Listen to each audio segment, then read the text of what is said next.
And I learned that from my first job. My first job was at Wendy's. And I don't know if people know, but Wendy's burgers are square. Yeah. But the concept of their burgers is they're square because they don't cut corners. Ooh. And I got that whole concept. I was just about a manager there. Yeah. That's good. So they whole, it rubbed off on me as an entrepreneur when I actually got out on my own to, I'm not going to cut no corners.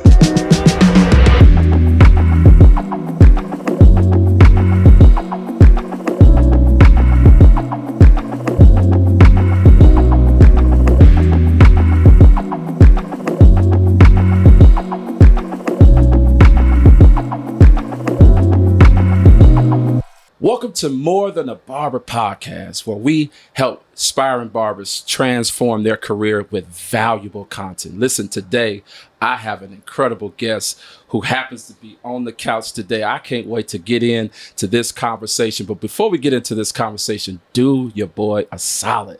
Make sure you like and subscribe. I even want you to share this episode today. It's going to be a game changer. I promise you. We're building a community that's going to help you I'm telling you, it's going to help you be a game changer for your career. So check this out. He's a master barber. He's a part of the Barber Cartel. He is a multi-award winning barber. He is the Clutch Master Barber of 2023, excuse me. He is a shop owner. And guess what? He's actually my personal barber. I drive an hour away just to get my beard lined up. None other than my guy, Rio. What's up, man? Hey, how you doing, I'm man? Good, bro. Yeah, I'm good, man. We finally got you in the building, bro. That was dope. Yeah. Look, man, I've been working on it. I'm inspired by a few of the podcasters, man, so I had to work on my intro, man, for my guests, especially my barber. Yes, sir. Yes, Yeah, sir. man. Hey, I can't tell the difference between you and the guys who inspired you. I appreciate it, you. That was nice. It asserted well.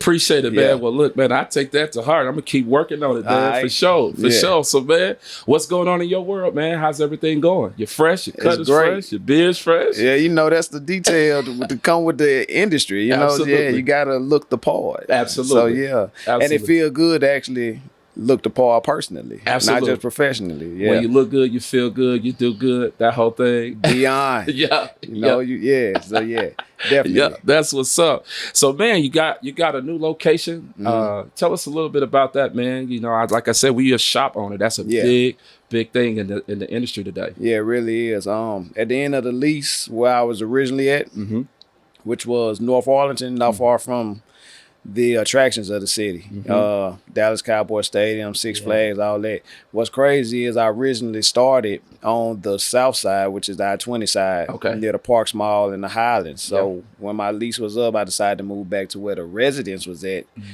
which is the saturation part of the city versus where the visitors come. Got you. Because I'm a small business, community based, so I need to be where the community resides. I like that, man. I like that. I know I am one that studies content. I study just different barbers at large because, I mean, we're in the industry.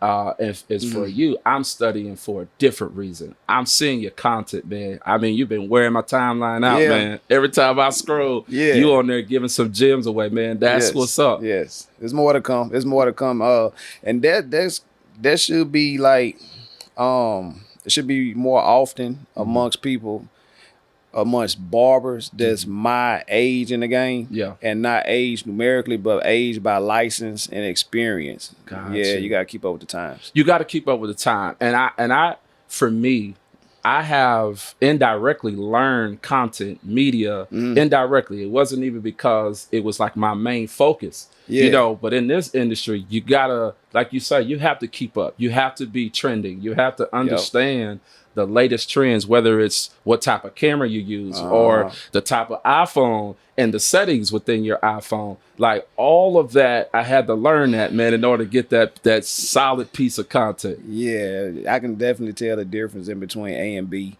out of everything you described. So, absolutely. So real quick, before we get into everything, when you say you can tell the difference, when you're looking at content, when you're looking at just, you know, those that are connected to you, even in your circle, when you say you can tell the difference between A and B, what are some things that you specifically can tell the difference on in terms of content? Camera quality,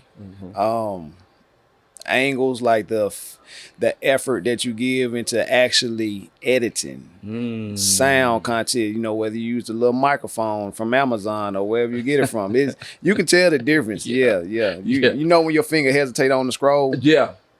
That's the difference. That's the difference. Yes. So you're talking about eye-catching, scroll-stopping content that's like, yo, wait a minute, that cut clean or that voiceover clean. Yeah. The quality is clean. Yeah, especially the voiceovers and the cut clean based on the camera that you're using, like what you said. I love it. Yes. Right now, I am seeing a lot of guys cut a lot of corners when it comes to quality content.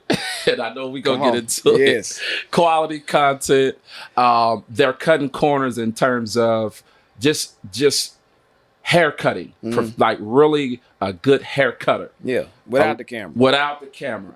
And the guys that are cutting corners, sometimes it seems as if they're getting way more followers, way more likes, way more shares.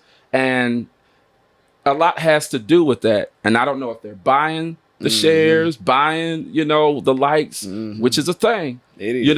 But what would you say to that? Because I know you got your eyes, you kind of raised. So that's something that we're seeing in today's industry. It is, because I've been licensed 20 years. Okay. Like 04, I got my license, but I've been cutting since I was 11. So I've been barbering about 30 years. Wow. And the eras that changed in order for me to still stay relevant and active now, you can't beat the original journey. You know what I'm saying? So the original journey for them, the nowadays, newly licensed barbers, it is cutting straight to the chase. However, it's not gonna outlast the true foundation of actually learning how to cut. Because they confuse the enhancement with replacement. You know what I'm saying? I use enhancement. There's no knock on it, but just use it to enhance. So are you saying the enhancements in this new age, this new age barber, because you do have some really good young barbers, but you also have some that are hiding their work with the enhancements. That part. I mean, from blending to edge up to keep going. The beard work. I mean, it's so many. It's so many pointers that we can kind of point out that I've been seeing. And to your point, foundation is everything. How you start matters. How you start. You can't just start in this industry because you're connected with some influential barbers and think that their success is going to be your success. So forget the enhancements. In this point, man, you got to be a good hair cutter first. Yeah. And then to your point, use the enhancements to enhance the cut. And I learned that from my first job. My first job was at Wendy's. And I don't know if people know, but Wendy's burgers are square. Yeah. But the concept of their burgers is they're square because they don't cut corners. Ooh. And I got that whole concept. I was just about a manager there. Yeah. That's good. So they whole, it rubbed off on me as an entrepreneur when I actually got out on my own I'm not going to cut no corners. I know, for me, that is such a powerful gym because, again, that seems like the name of the game. Let me cut corners, the race to the top. Yeah. And there's a book, it's called Take the Stairs. And I learned this from a conference I went to. Yes. It's dope, man. It's actually, I went to this conference, Eric Thomas, the 120 conference in 2022. Flew to Chicago. This happens to be Eric Thomas's publicist. He was the one who actually, I forget this guy's name, but that's the book, Take the Stairs. I'm going to look it up too in just a second. But anyway, he was telling Eric Thomas how he can become the New York Times bestseller with the book. I think it's called UOU. When I'm in the conference, I'm like, man, when he said take the stairs, I'm like, yo, everybody want to take the elevator because that's the quickest route. Yeah. But do you know when you're taking the stairs, you have more exposure? Yeah. You can see more. Yeah. You could, endure more. You can endure more. But taking the elevator, it takes you right to the level you're trying to go to. And some people confuse the gray area, the escalator. Because even on the escalator, you can feel like you climbing up still taking the stairs.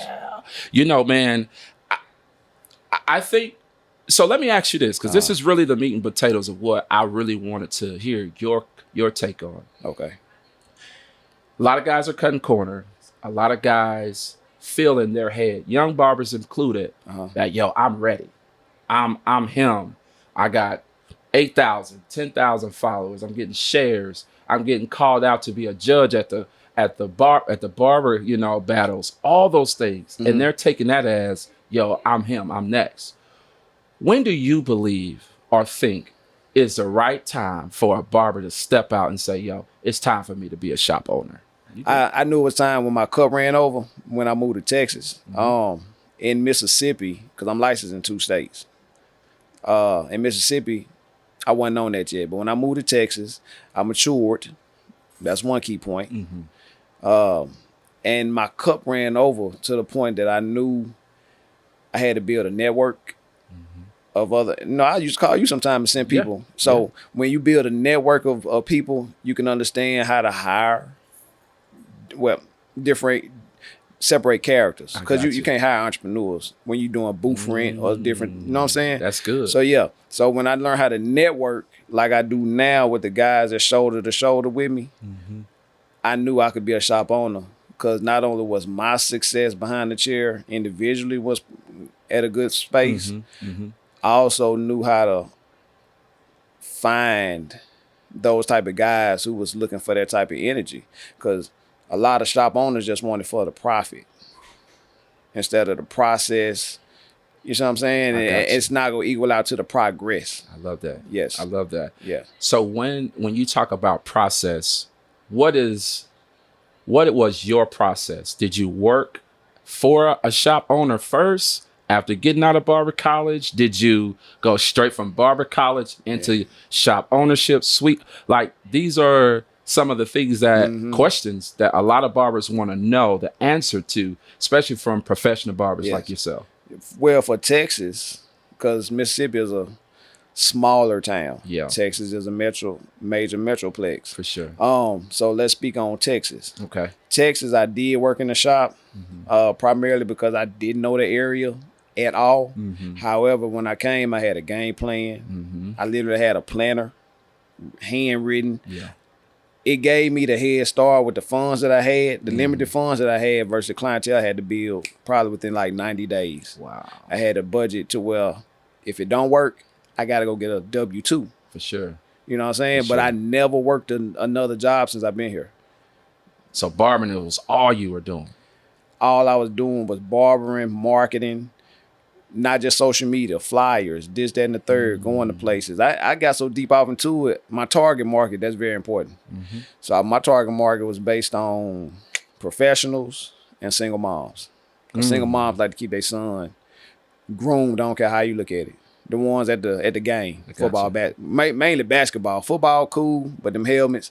When you really break down the market, it'll talk to you. That's it. Yeah, so that's how I did that. I got 2 questions I want to ask you in regards to that response. But the main question is, what are some of the marketing strategies that you use when you first opened your barbershop? Because you said you had 2 targeted audience. You had the single moms with the sons, and the professionals. That's working men professionals. I got you.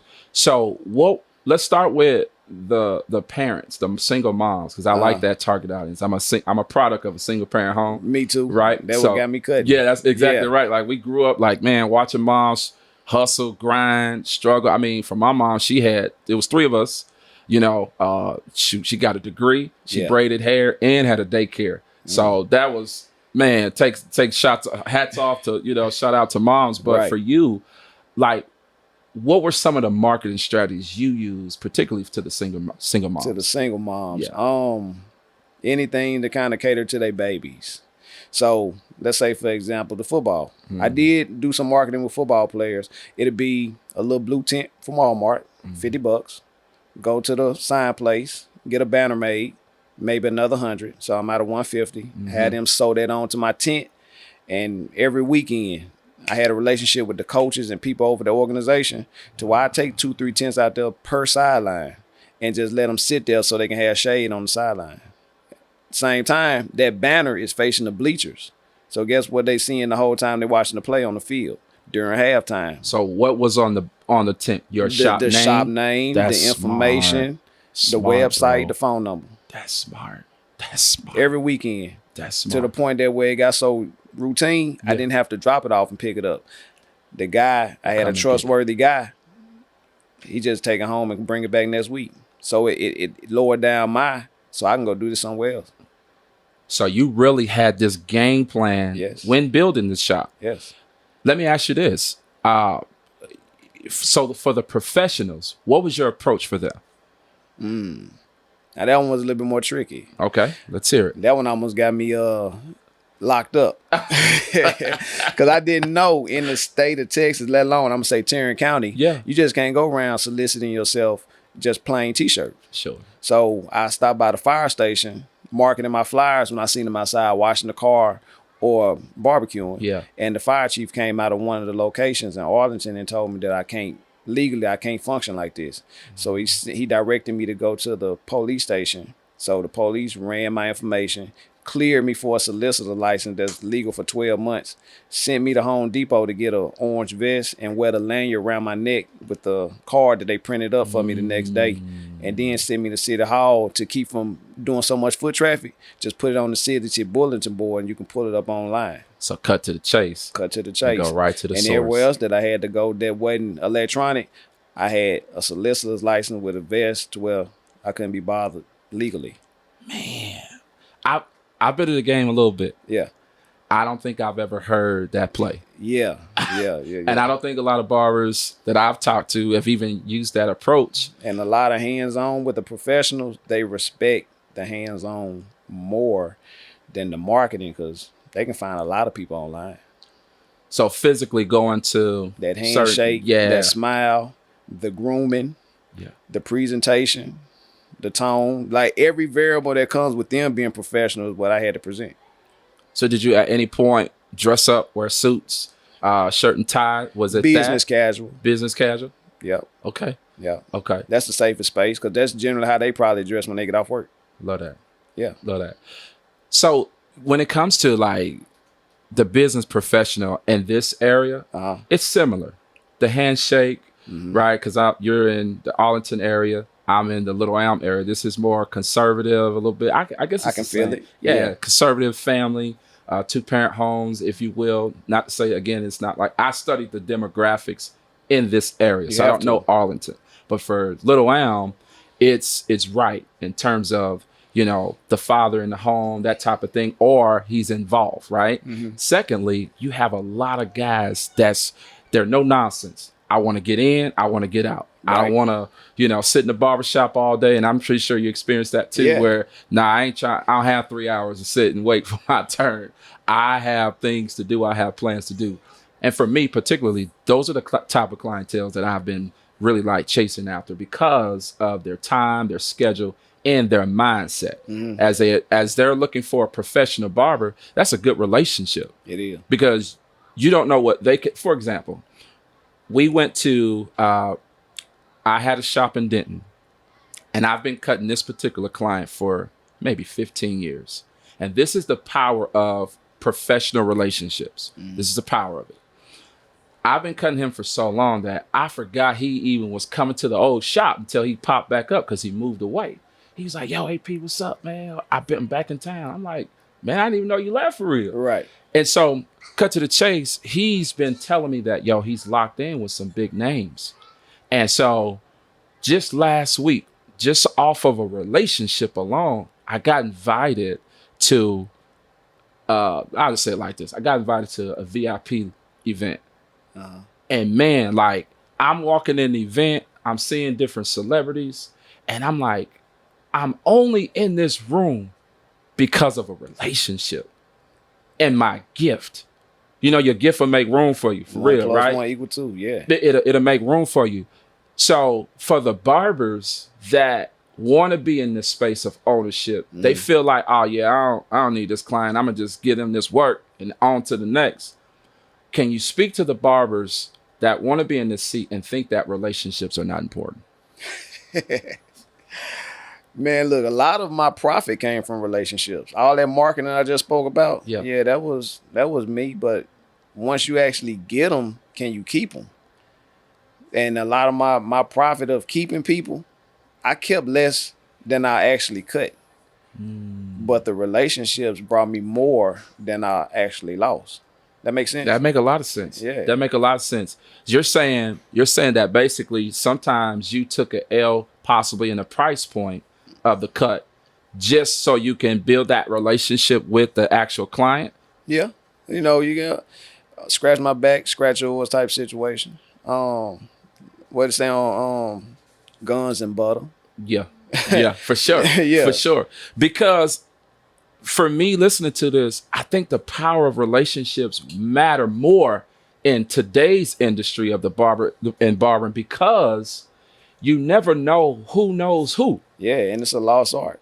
Social media ruined, well, it ain't, not completely, but it definitely depreciated how valuable relationships are. Wow, you think so? You don't? You think that social media has shifted the way people enter? I mean, obviously it has, Yeah, but we don't have to take time to learn nobody. This interaction in the room, just me and the cameraman. You know, I had, it's a lot more organic than me just finding him online. Because even when you find somebody online, you still got to actually meet them to do the process versus organically doing introductions. You know, we had to be social in school. yeah, Our era. we played outside. Yeah, we played outside. Yeah, They don't do that no more. So they social skills can't build relationships as often, as healthy, as consistent. I'd be surprised if somebody of a younger generation to have a friend, a person they call friend, more than the 5-10 years that we can look back and have a friend for 20 years. man, that's a fact. I have friends still, man, 20-year friendships. Yeah, and they might have one about 10 minutes. So, do you think that the younger generation of barbers are hating on the OG barbers, or do you think it's the other way around?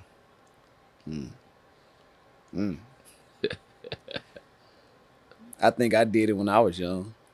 I don't think there's no era of 20-year-olds that don't question, hate, or anything else the upper era.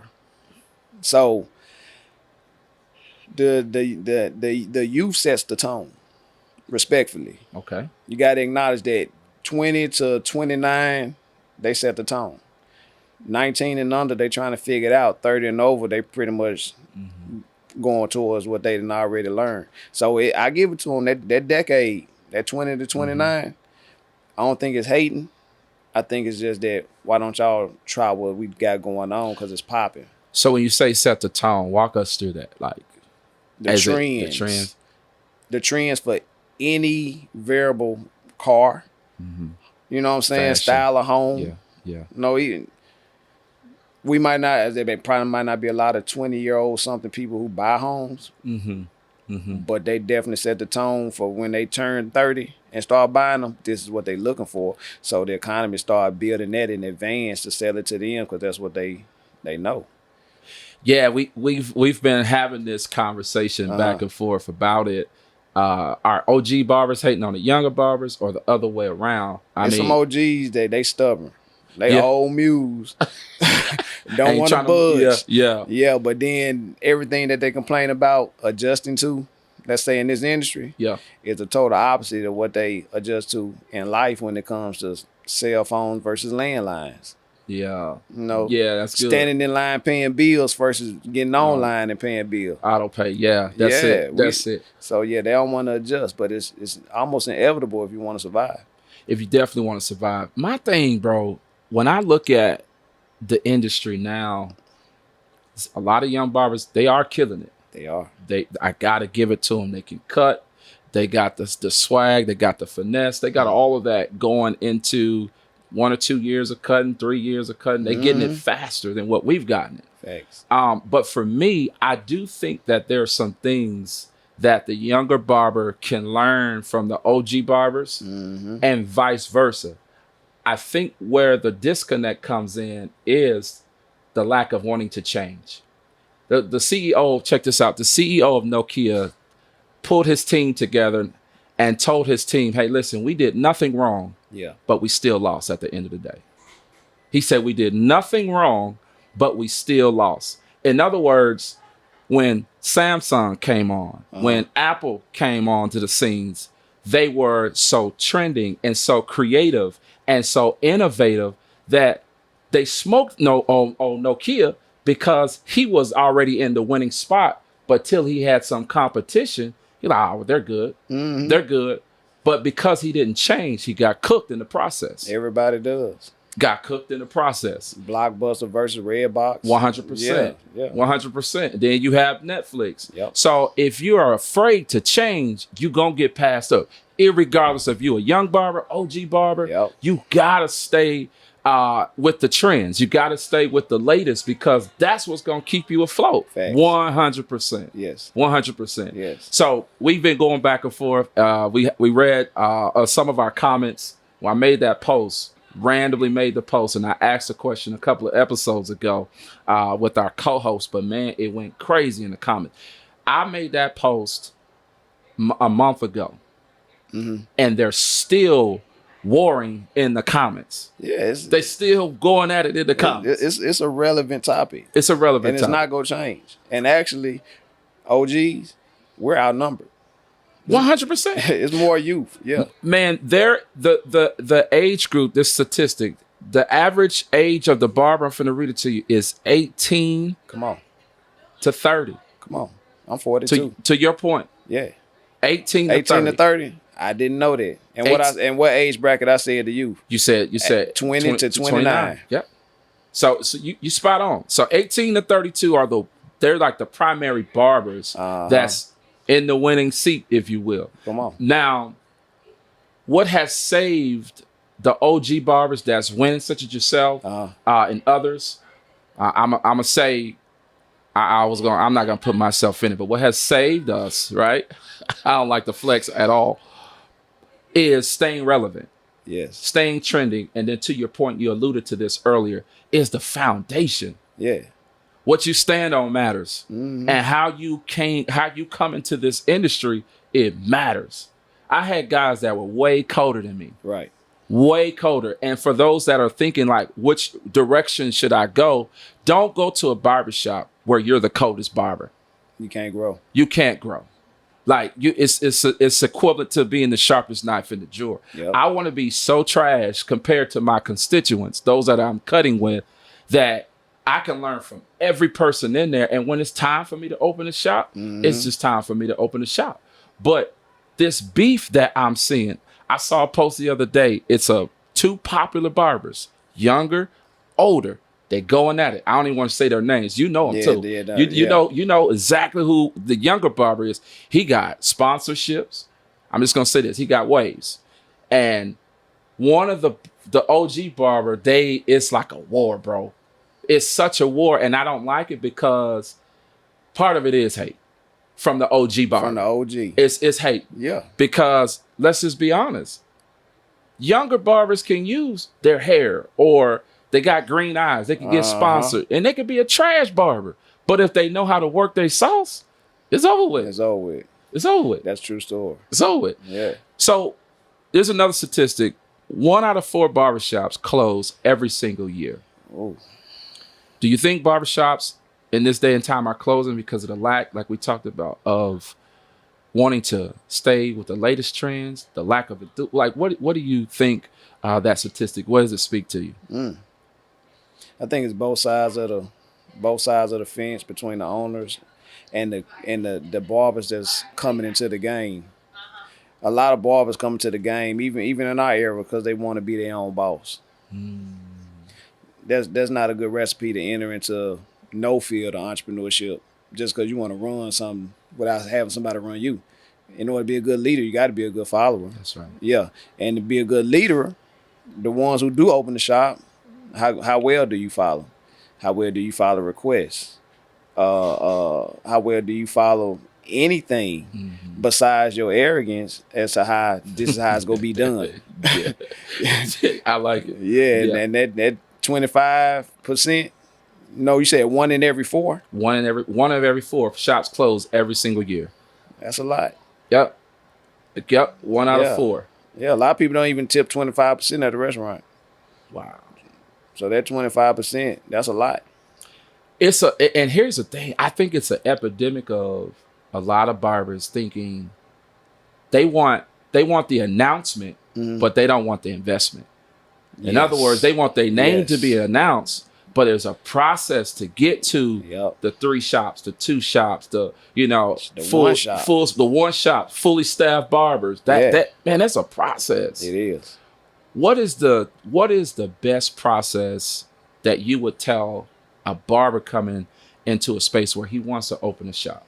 He's 25. He got the bread to open up a shop, but he don't have the right direction. What did you say? Character. Off the dome, character, man. It'll find you. You know, again, we're a small base business community, so it's only so much territory that you can find. Even marketing somebody who may want to come work in your shop, the commute is still a factor. So I say give or take maybe a 30-minute commute for the average person. Your character need to be 10 toes down within that half hour worth of radius. Wow. Go further. Let's talk more to that. I like that. It does, because even like you can have all the money in the world, all the networks in the world. That's you. That's your personal benefit. What are you doing to benefit others while you still have integrity, still have morals? You know what I'm saying? I got you. So yeah, it sounds like a lot, but it's just really, go get some self-improvement books. Go get on YouTube and watch some motivationals. You know what I'm saying? So my question is, do you think that barbers, to what you're explaining, they can just read books, watch a bunch of YouTube videos, and then open a shop and be successful? Do the work when you read books. Your friends will let you know you changing. You ain't got to ask them. Your family will let you know. They'll hug you more. You know what I'm saying? Yeah, that's People good. will call you more. See how you doing. You know what I'm saying? That's good. Yeah. That's good. Do you without telling nobody, no announcements, and check the feedback. And notice who's telling you these things. Is it that uncle that you respect, or is that cousin that play too much? You know what I'm saying? That's when you know you're ready to open something. Because anytime you're trying to move forward in something, you got to be better and do better at it. That's good. You want to build your credit and buy a house, lock in at work. That's good. You see what I'm saying? That's good. That's good. Man, that's solid, man. And you spoke about buying houses a few times. And that's a whole, we'll talk about a little bit about investments a little later. Right. But I think for what you're saying is, it's key. It's key. Who's speaking to you and who's letting you know indirectly, like, hey, yo, man, you on the right track. It ain't the followers. It ain't the facade that you put in front of the screen. It's the people that see you in the camera. Yeah. So what do you think some of the barbers that you see today, what are some of the things that you think that they're just doing wrong? Like in the whole entire... Lying. To they self, to everybody. They be lying. Yeah, be real, man. Everybody want to keep it 100, but don't nobody want to keep it real. You see the difference? That's good. Yeah, that's good. Yeah, that's good. It's nothing that I never encountered as 100, because that gives perfection. Just be honest. It's a lot of capping going on in the industry. It is. It's a lot of capping, and I can't be mad at it. Because they're getting away with it. It look good. It look good, man. That thing look good. But I can't stoop down to that level. I had a few encounters where I'm like, man, you know you ain't on that, man. You lying. Man. You lying. Go back and look at some of the biggest celebrities who actually made it. Drake, Kanye. Yeah. You see them in the keyboard in his bedroom. You know, they at their worst. Even the local, Mo3. Yeah. Go back and you see him in the car. Just be real, man. Just be solid.